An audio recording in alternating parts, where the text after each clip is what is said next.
when you get to Japan, get out of your comfort zone. Whatever your comfort zone is, get out of it. Hi, welcome to the Black Experience Japan's Melanated Files. My name is Ranzo, and the purpose of this series is to highlight the Black people living in Japan. Who are they? We share their stories. Remember to find us on Instagram, Twitter, and Facebook at the Black Experience Japan, and subscribe to this channel for weekly videos on the Black Experience in Japan. Let's get into the interview. I'm Jordan Green. I'm from London, UK, and I live in Japan. I live in Kanagawa. I'm not from America, but as I am black and British, the first thing I get is, are you American? To which you constantly then must say, no, I'm from the UK. And they look at you like, there are black people in the UK? And you're like, yes, there is. Like, it's really silly. But yeah. Why did I come to Japan? Oh my gosh. So I originally came to Japan as an international student, and I was studying politics, international relations, and Japanese. My specialty was like Japanese international relations and sort of social policy. And then when I first came, I was like, okay, this is Japan. I started like enjoying my time at university. I was like sort of roaming around different areas of Japan. And then I realized that this is like an amazing place to live. It's an amazing place to travel, for one thing. I think one of the things I really remember about first coming to Japan, about first being an international student, we had this, what's it called? Like an introductory ceremony, like an introduction meeting type thing. And what happened, there was one of the teachers who were working as in the international center for a university. Now you gotta remember, I'm from the UK, so coming from the UK and having hair like I have, a lot of people just automatically go to touch my hair, and you go a bit, wow, you could ask, and they'll go, oh sorry, can I touch your hair? And they'll say, can I touch your hair? While reaching to touch your hair. And it's all, you gotta like, well, you've done it now, so that's that. So anyway, I was in the international center talking to one of the new teachers. She came up to me and she's like, wow, you have really interesting hair. And I thought, okay, here it goes, here it comes. She looks at me and she says, can I ask you if I can ask you to touch your hair? And it took me back. I was like, she's asking me to ask me to touch my hair. I was like, that level of polite, it blew me away. I was like, that's amazing. I said, yeah, yes, of course. And then she proceeded to ask me the question, may I touch your hair? It shocked me. I was like, wow, this is Japan. This is Japan. It was great. It's been a little bit broken, but I've been in Japan for about 3 years. There was 1 year being an international student, and then I've been in Kanagawa for 2 years teaching English. It's been pretty good. I was quite fortunate during my time as an international student. So what actually happened was I was working like 4 different part-time jobs in the UK to sort of raise enough money to enjoy my year in Japan to the fullest.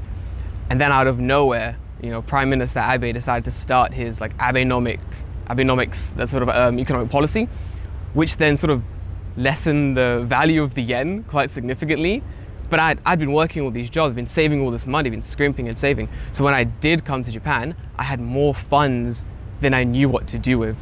So I thought, I have to travel. I'm gonna travel. So I used my time to travel as much as I could and to travel to as many areas of Japan as I could in sort of a year span. I think that a really interesting happened when I first started traveling. I was in Tokyo, and I wanted to go to, you know, Osaka, Kyoto, Kobe, Nara. You know, the first sort of, I guess, sort of pilgrimage people go on when they first come to Japan. It's Tokyo, Osaka, Kyoto, Nara, Kobe. So then what happened was I was gonna travel with other international students, but trying to herd international students into one group and make a plan to travel somewhere was impossible. It was like herding cats. So we gave up on it. And sort of the group broke off into smaller groups, and I ended up being just me. And obviously I wasn't gonna not travel alone, so I decided I'm gonna travel by myself. And it was the greatest thing I could have ever done. It was the best thing for my Japanese, and it was the best thing for my understanding of Japan. Because the minute you start traveling alone, people just start approaching you. They're like, why are you here? What are you doing? Where do you live? When you're one person traveling, they feel a bit less intimidated, and they'll approach you far more easily and ask you like, oh, where are you from? What are you doing here? Can we talk? And sometimes if you meet someone who's like really, really cool, they'll like bring you around. I was in Kyoto, I met a guy and he was like, what are you doing today? And I was like, just gonna go to this temple. He's like, nah, I've got a better temple. And he took me, like he drove me to a better temple, like in the mountains of Kyoto. It's the guy I met in like in the hostel I was staying at. It's fantastic. The most fascinating place I've traveled to in Japan. Oh, that's so difficult. Oh gosh, I'm gonna say Kyushu. Kyushu is amazing. Kyushu is the most southern part of Japan, not going all the way to Okinawa. And it was amazing. So I started in Nagasaki. Nagasaki is it's an interesting town, it's pretty good. But what really got amazing was when I left Nagasaki, I went to Kumamoto and it was spectacular. The food is amazing, the people are great, and the culture down in Kyushu is just a little bit different. People are sort of more open to like talk with me. I was in a cafe, some man just came up to me and he was like, what are you doing? And I was like, oh, I'm just having coffee. He's like, let's hang out for a bit. I was like, okay, fine. And we did, and we hung out for a while. The way of life in Kyushu seems a bit more relaxed, a bit slower than that of sort of Tokyo or one of the other bigger cities. Apart from that, I guess, let me think. The countryside of Japan is fantastic. You get these tiny trains, sort of like half the size of a normal carriage train, traveling up and down mountains. And to see that it's so amazing. It's something everyone definitely should see at least once in their life. It's fantastic. Oh my gosh, okay. What's my favorite Japanese food? So I've been thinking about this for a while. And you can say like, I like sushi, everyone says sushi or ramen. And to the uninitiated, sushi and ramen is like the go-to choices. It's the food they most know about.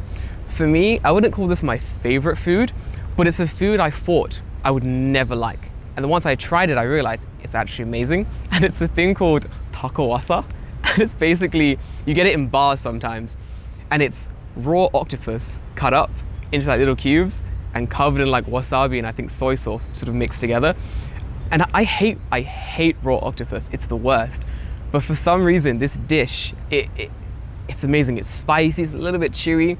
It's not to everyone's palate, but try it at least once. You may like it, and that's enough. That's enough for me. My experience as a black person in Japan.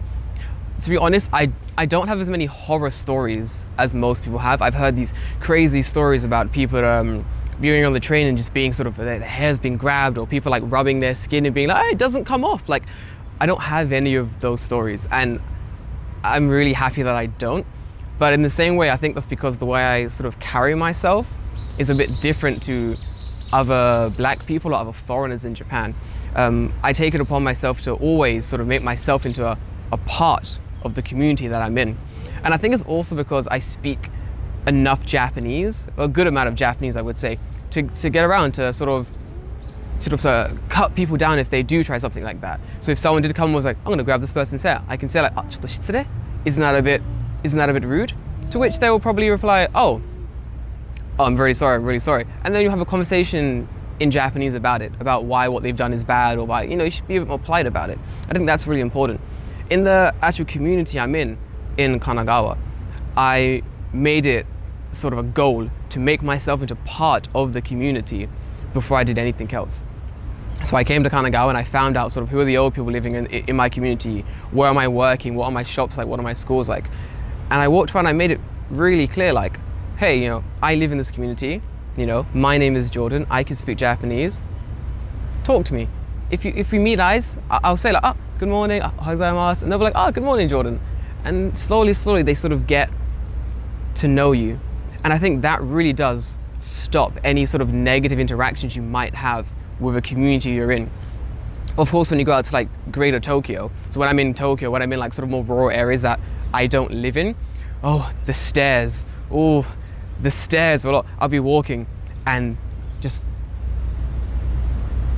staring at you walking by. And at first I was like, wow, this is a lot of stairs. But I've been in Japan for like 3 years now. So after a while, you don't notice it. And for a lot of people, especially in the countryside, this is the first time that they've ever seen a foreigner. And this is the first time they've seen a foreigner with my type of hair. So I kind of understand where they're coming from. As long as they're not pointing and snickering and making rude comments, I honestly don't really have any malice towards them. The funniest thing that's happened to me as a black person in Japan is actually really silly. I was on a language application. So I was like hanging out, language exchange type stuff. And then a woman she connected with me, we started talking. And then randomly she was like, wow, you're from London. I'm like, yes, I'm from London. She's like, oh, do you know, I forgot the name, let's say Aaron. Do you know Aaron? And I thought, who's Aaron? I was like, no, I don't know Aaron. Is he from London? And she replies, no, he's not from London. I was like, oh, forgive me, is he from Kanagawa? I was like, no, he's not from Kanagawa. I was like, hold on, why would I know, who's Aaron? Why would I know Aaron? He's like, oh, he's black. Just staring. And so why would I know him? Just because he's black? She's like, yeah, he's black. You don't know Aaron? And I'm like, who's Aaron? So stupid. I wasn't even offended. I was laughing so hard. The best life advice I've received, I think one was from my senpai. My senpai is he's another black guy living in Japan, and I met him when I was at my first year in university. And my senpai said, he just come back from Japan. And he looked at me and he's like, you're studying Japanese? I was like, yeah. And I was like, the only other black person on my course, and I think he was the only black person on his course. And he looked at me and he says, when you get to Japan, get out of your comfort zone. Whatever your comfort zone is, get out of it. The second you reach Japan, get out of your comfort zone. Do things that you never want to do. Do things you never expected you would do. Do things that you're like, oh, maybe I shouldn't. Do it. Those are the things you need to do. Like the way my Japanese got as far as it did in the first year of being here was that it was after the solo traveling I did. I came back to Tokyo and I was like, I need to level up further. I want to speak more Japanese. So I would just keep traveling by myself. I'd go to bars by myself, not izakayas, bars, small local bars. And you would sit there in the center table, center seat of the bar, you'd make friends with the barman, and of course no one speaks Japanese. Make friends with the barman, hang out, and people will cycle in for the whole evening. And you will talk to the most amazing people you'll ever meet. And no one's gonna speak English to you. No one's gonna try. You're in a bar in the middle of the countryside. You're in a small bar in the middle of Tokyo. And that's a really good way to sort of make yourself do things you never really expected to do. You can do it in cafes, like a small cafe. You can do the same thing, but really get out of your comfort zone. I think that's really important. What do I like the most about Japan? I didn't want to say the safety, but it's the safety. Japan is so safe. For those who've never been to Japan, if you go to a Starbucks or any cafe in Japan, people take their wallets, put them on the table, leave their wallets there, or their phones, their bags, and then they go and order. They'll go downstairs, 2 flights of stairs, and order, and they'll come back up. Everything's exactly where it is. And that's amazing. I think that's just the most amazing thing ever. And the other thing is that I'm from London. London's a multicultural hodgepodge. There's everyone's there. And I blend in so naturally in London. Whenever I go back, I feel like I'm kind of home. No one's staring at me. No one even notices that I'm here. In Japan, it's like the opposite. Everyone notices you're there. They stare at you, they watch you sometimes. But that could be a benefit as well, because you can use your foreignness to your advantage.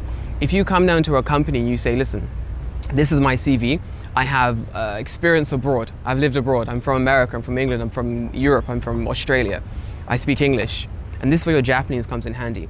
And you also speak Japanese. Always be prepared to study Japanese every day. They'll look at you favorably. They're like, wow, this is a person who has international experience, speaks English, speaks Japanese. We'll hire him. And even if your Japanese isn't up to scratch, they may still even hire you. I know guys with N3 Japanese who've got into positions, and the positions have been like, we want N2 Japanese. How did they get the position? It was the confidence, it was the international element they brought into it. And I honestly do think you can only do that in Japan. I cannot think that in the UK and London, I could apply for a job and say, I speak French fluently, but my English is so-so, and someone would be like, well, that's okay, you can have this job anyway. I think London's a bit more strict about those sort of policies. Japan's a little bit more lenient, but obviously it depends on the company and the situation, but pretty much, as long as you're showing that you're working on it, you can make it happen. There's a lot of opportunities here. It's about coming to Japan, and it's about staying prepared, and it's about working hard, and you'll be fine. Hit the ground running. That's the best thing to do. The first day you land in Japan, if your Japanese isn't really up to scratch, start studying Japanese. Don't waste any time. I know people who waste a year or two messing around, potentially. Not messing around, but not really seriously studying the language. And then when an opportunity did arise, it was like, I don't speak enough of the language. Same thing happened to me. I was on a live TV show once when I was an international student. My Japanese was not up to scratch. There were times where I was completely lost. I had no idea what was going on. So just nodding along with the host, like, yeah, definitely, I completely agree. I was completely lost. And I feel like for me, that's been a really key moment in my own study. I realized that if I was more prepared for that interview, if I had studied more during that year, I could have been, who knows where, who knows where really. So now I can't stay prepared. It's really important. But that preparation will really pay off while living in Japan. Oh my God, what do I like the least about Japan? It's easy, bureaucracy. Bureaucracy, oh my gosh, bureaucracy. The paperwork. Oh my, I can't, okay, so I have to move house soon. This is the process of moving house. I have to go to my current sort of regional office and deregister there, and then go to the new office and re-register there. And you can't do one before the other. You can't register and then when you have more time, go back and then re-register. It's impossible. The bureaucracy here is so layered. There's so much paperwork to do. Every time you go to do a new visa, there's so much to do. You've got to go to this area, get it stamped, go to the second area, get it stamped. Honestly, I hate it so much. I mean, I'm from the UK. I can line up. We love queuing. It's a national pastime. But the paperwork in Japan is insane sometimes. Honestly, sometimes I'm like, this is too much. I can't do it. How does the UK differ from Japan? Well, the UK and Japan are kind of similar in certain ways. They're both sort of island nations and such. But I think one of the things that, it's subtle. It's not like a big whoa, but you see it while living here. I think people in Tokyo, for example, or people in Japan in general, are way more polite than people in the UK. I know it sounds like, oh, of course they are. No, but honestly, like being in London and being lost in London, you'll very rarely have someone reach out to you and say, oh, are you okay? Do you need help? In Japan, it's happened. There are times I've just been waiting for my friend, just on my phone, and someone has come up to me with English that's been, far from par, but they're trying their best to help me. They don't know who I am, but they'll try. Like, are you okay? Are you lost? And I'd say, no, I'm just waiting for my friend. But they're still like, are you sure? Are you sure you're okay? And it's little sort of acts of kindness like that really helps you live here. And I don't remember a time that's ever happened to me in the UK, ever. Dating in Japan is really different from dating in the UK. I think dating in the UK comes in a process. First you're dating, there's some kind of confession going on, and then you're going out. I think dating in Japan is more like you're sort of friends and you're hanging out together, then suddenly, bang, you're a couple. I think that happens with like Japanese couples more than it has us with one foreigner and one sort of Japanese half of a couple. Dating in Japan is interesting though. I know there's a lot of horror stories about people dating Japanese women and the Japanese women turn out to be sort of like really scary or sort of really horrible, but I think generally it all depends on what women you're looking for and what areas you're actually dating in. So I think a lot of the women I dated in the past said this thing. They said, I never thought I'd be interested in a foreigner. And you hear it and you think, wow, what does that mean? But if you really think about it, what they're saying is, I like you for you because I've seen you and I've not gone, he's foreign, I like foreigners, I want to date him. They've sort of gone, this person's interesting, so I'm gonna date him. And it comes from that instead. Like it's very different. I think dating's a bit different. Like cafes are really popular here. Dinner dates are still a thing, but generally, I don't know, it's a very peculiar thing to be internationally dating here. Yeah, definitely. Yeah, I have some dating advice. I think some advice I would give people about dating in Japan is that work on your Japanese. I mean, that's pretty much life advice, but work on your Japanese. I mean, there are a lot of women who you'll meet in Japan who won't speak a word of English, and those who do speak fluent English or enough English to sort of date someone who doesn't have enough Japanese, a lot of them are sometimes just out to date foreigners, or they sort of want to date a foreigner. I'm not sure how prevalent it is now, but back when I was an international student, there were lots of sort of gaijin hunters around, which were basically girls who wanted to just date foreign guys, or guys who just wanted to date foreign girls. And although you think, oh, ooh, luck, this would be easy. Not really. There's a lot of them jump between partners pretty frequently. They're looking for sort of the best foreigner, as it would. So I think honestly, if you do speak Japanese, it really does increase the pool of women or guys who you can date. And obviously it makes things a lot easier because there are going to be cultural misunderstandings. There's going to be dinner dates where you're talking and something doesn't translate properly. You really do want to have enough of both languages under your belt to be able to communicate clearly. What is my superpower? Okay, my superpower is, I think I have this energy about myself. So when I go to an izakaya or a cafe or a bar or something, I can go there by myself or with a few friends and I can get the entire bar to be one group. That is my power. I'm the merger of groups. It's what we do. I merge groups. So I've gone to bars before in the past, been just me and one other friend, and we've left with like 9 different friends to go to like a completely other bar or a completely other location. I think that's my superpower. I bring people together with my sort of energy, with my charisma. Some advice I would give black people coming to Japan. I think really important advice my senpai told me was, obviously I said it before, hit the ground running. Once you get to Japan, start working towards whatever goal you have in Japan. I think another thing is any sort of baggage you have, leave it. Leave it in your home country. Whatever, I feel some type of way about people randomly touching my hair because in the UK it happens a lot. In Japan it doesn't happen as much. So sometimes when I first came here, someone would randomly touch my hair and it would be the first time in 4 months. And I'd be like, oh, this happens all the time. And you'd think about it and you'd be like, actually it doesn't. That was baggage from the UK that I brought with me. Don't bring it with you. I think in Japan, although there is like people think there's a hierarchy of foreigners in Japan, I think in my mind, honestly, all foreigners are the same. You all start in this sort of same area. And depending on your level of Japanese, that's what changes where you are, honestly. So sort of come clean, come with like a completely, like a tabula rasa, come with a clean slate and really like open your eyes to see what Japan is and what you can make it, you know, for yourself. Where can you find me online? That's easy, okay. Instagram.